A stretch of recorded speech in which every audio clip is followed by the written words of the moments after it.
데일리 브리핑. 네, 오늘은 워싱턴 DC의 미국 한인 유권자연대 김동석 대표와 함께합니다. 김 대표님 안녕하십니까? 네, 안녕하세요.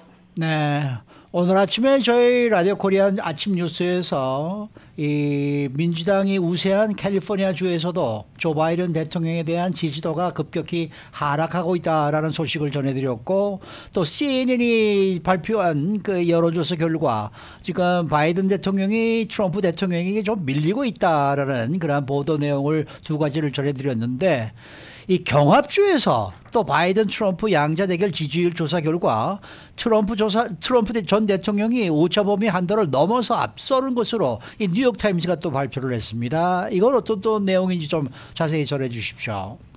그렇죠. 가장 뉴스에 초점이 됐던 거는 방금 설명하신 지난 11월 5일 뉴욕 타임즈하고 시에나 대학이 네.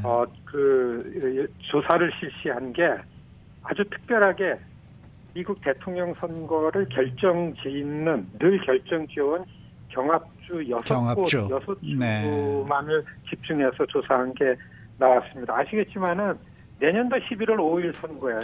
꼭 1년 전에 1년 앞두고서 발표됐는데, 이 경합주 6곳에서 5개, 위스콘신만 바이든 대통령이 이 오차범위 한도 내에서 앞섰고, 네. 나머지 5개 주에서는 트럼프 대통령이 5% 정도를 앞서는 걸로 나타나가지고 이게 이제 바이든 캠페인 캠프를 비상을 걸게 했는데요. 네. 펜실베니아하고 조지아하고 애리조나, 미시간, 네바다 이렇게 5개 경합주는 트럼프가 앞서는 걸로 나타났고, 위스콘신 하나가 바이든이 나타났는데, 네. 이 6개 주가 왜 중요하나 하면은 2016년도에 트럼프가 힐러리 클린턴을 아주 근소한 차이로 이겼기 때문에 대통령이 된 것이고요. 그다음에 3년 전에 2020년 선거에서는 바이든 대통령이 이렇게 6개 주에서 트럼프를 이겼기 때문에 대통령 당선을 견인한 곳입니다. 네. 그렇기 때문에 꼭 1년 앞두고 뉴욕타임즈가 이 6곳 주를 조사를 했는데 나타난 거는 트럼프 우세로 다 나왔기 때문에 지금 모든 이 정치권에 관심 있는 사람이나 선거 전문가들의 시선이 여기에 쏠렸기 때문에 지금 바이든 선거 캠프가, 대개 아시겠지만은 현직이 재선이 되는 게 미국 대통령 선거입니다.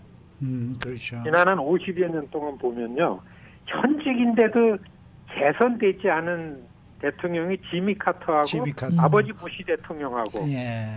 그 다음에 트럼프 대통령이잖아요. 예. 그러니까 대개 미국의 유권자들의 표심은 현직 대통령에게 한 번 더 기회를 주는 그런 심리를 가지고 투표를 하기 때문에, 바이든 캠페인 캠프에서는 뭐 고령이다, 좀 무능하게 보인다, 뭐 이렇게 있지만은 그래도 일반 미국 시민들이 정상화된, 팬데믹이 아니라 정상화된 가운데에서 트럼프의 리더십과 바이든의 리더십을 보면은 그래도 웬만큼 하면은 재선되지 않냐라는 이런 분위기에서 이제 선거 1년을 앞두고 실시한 조사인데 이렇게 나왔죠. 네. 앵커님 지금 설명하신 것처럼 어제 저녁에 CNN에서 조사한 것도 다르지 않게 나왔죠. 여기서는 양자 가상 대결로 했는데도 트럼프가 49% 나오고 바이든이 45% 나오죠. 네. 지금 투표하면 누구 찍겠냐라는 조사였었습니다. 네. 그리고서 이게 사실 언제 이렇게 바이든 캠프, 바이든 대통령의 선거 맡은 사람들이 비상이 걸렸나 하면 지난 9월 24일 날 나온 걸 가지고 이 방송에서 우리가 말씀을 나눴는데, 워싱턴 포스트지하고 ABC 방송이 양자 대결로 조사한 게 그때 바이든이 42%고 트럼프가 50%입니다. 굉장히 큰 차이로 트럼프가 나오는 걸 우세하게 나오는 걸 가지고서 이제 이 시선이 집중됐는데요. 이런 흐름이 1년 앞둔 대통령 선거의 양쪽 후보의 지지율 조사가 이런 흐름으로다가 지금 거의 확실시되기 때문에 지금 굉장히 현직인 바이든 캠프에서는 비상이 걸렸다. 이렇게 보여집니다. 네. 네. 지금 말씀하신 대로 바이든 캠프가 비상이 걸렸는데 반응이 어떤가요?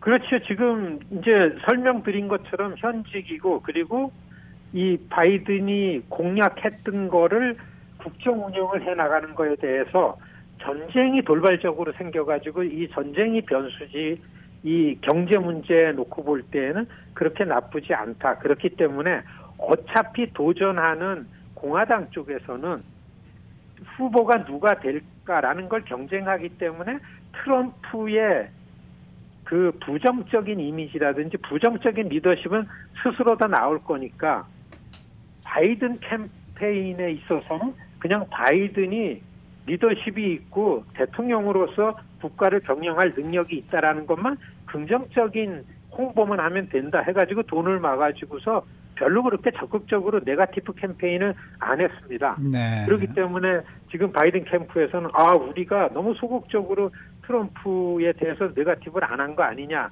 이런 목소리가 나오고 또 한 가지는 그 오바마를 대통령으로 만드는데 가장 그 중심의 역할을 했던 데이비 엑셀로트라는 민주당에 있는 저 캠페인 전문가가 이 뉴욕타임즈 조사 나오자마자 후보 교체론을 또 씩씩하게 들고 나왔습니다. 예. 네. 바이든, 당신이 개인적인 일로다 다시 나오는 거냐, 국가를 위해서냐 결정해라. 그래서 후보 교체해야 되는 거 아니냐라는 얘기가 나올 정도로 지금 바이든 캠페인 캠프는 바짝 긴장하고 있고요. 모든 전문가들이 다시 캠페인을 어떻게 할 건가 전략을 다시 짜야 되지 않냐라는 얘기가 지금 굉장히 강력하게 나오고 있습니다. 김 대표님께서는 어떻게 전망을 하십니까?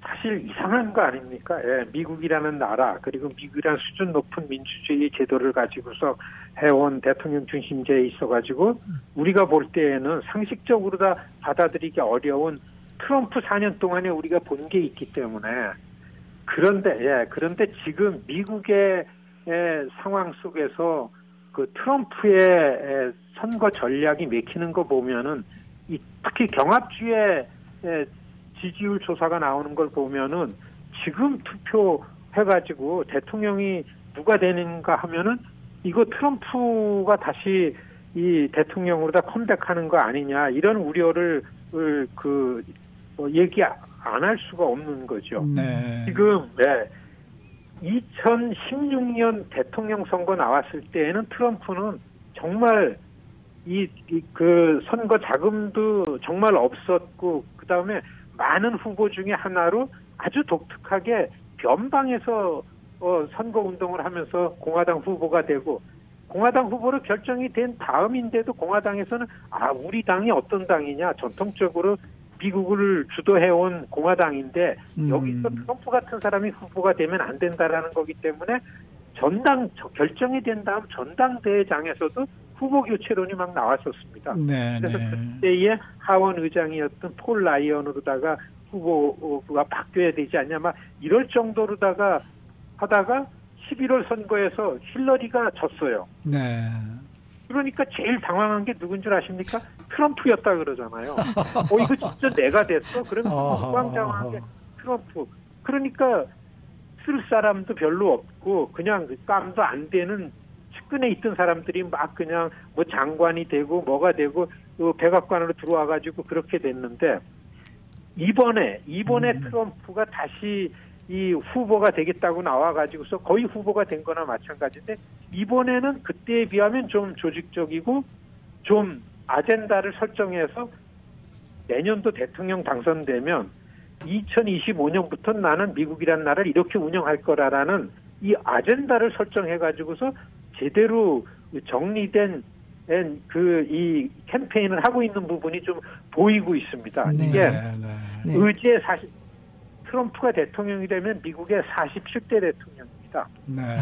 그래서 아젠다 의제 47 국정 운영 의제 47 해서 아젠다 47 이게 공식적으로 지금 트럼프 캠페인의 트럼프의 그 대통령 선거 운동을 하는 공식적인 홈페이지입니다. 네. 우리 청취자 여러분들 관심이 있으신 분들은 아젠다 47 치면은 거의 한 3, 4일 만에 한 번씩 아주 심플하게 트럼프가 자기 메시지를 내놓고 모든 우파들 보수주의 유튜버들은 거기서 다 퍼다가 이제 트럼프 선거 운동을 하는 아주 클리어하고 심플한 선거 운동을 하고 있는데요. 네, 그때에 네. 비하면은 2016년대에 비하면 그래도 좀 미국이란 나라의 문제가 지금 뭐고 어떻게 이끌 거다. 네, 이런 네. 그 웹사이트가 있습니다. 한번 관심 있는 분들 들어가 보시고요. 알겠습니다. 지금 미국 선거가 이렇습니다. 오늘 말씀 잘 들었습니다. 네, 안녕히 계십시오. 네, 지금까지 워싱턴 DC의 미국 한인 유권자 연대 김동석 대표와 함께했습니다.